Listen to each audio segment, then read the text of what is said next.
இது தேங்காய் பால் புளிக்குழம்பு. வாங்க எப்படி செய்கிறதுன்னு பார்ப்போம்.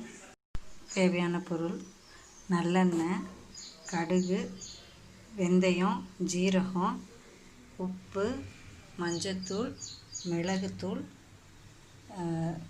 ஜீரகத்தூள், சாம்பார் தூள், கருவேப்பிலை, பூண்டு ஒரு 6 பல், 15 சின்ன வெங்காயம், 2 தக்காளி, ஒரு 100 ml தேங்காய் பால், புளி கரைச்சல். கடாய் காஞ்சோன்னே நல்லெண்ணெய் ஊற்றிட்டு ஆனோடனே இந்த கடுகு, வெந்தயம், ஜீரகம் அதில் போடணும். பொரிஞ்ச உடனே கருவேப்பிலை, பூண்டு, சின்ன வெங்காயம் போட்டு நல்லா வதக்கணும். வெங்காயம் பச்சை வாசம் போடணுன்னு மஞ்சத்தூள், உப்பு,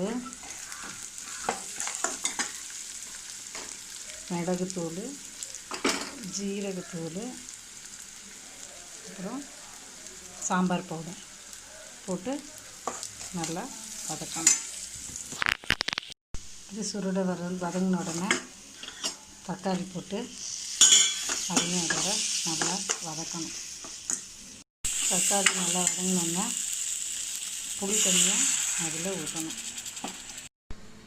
ஒரு டம்ளர் தண்ணி ஊற்றி நல்லா கொதிக்க விடணும். வத்துற வரைக்கும் நல்லா கொதிக்க விடணும். இது நல்லா வத்துற வரைக்கும் நல்லா கொதிக்கட்டும். ஒரு 5 minutes to 10 minutes நல்லா வத்துற வரைக்கும் கொதிக்க விடுங்க.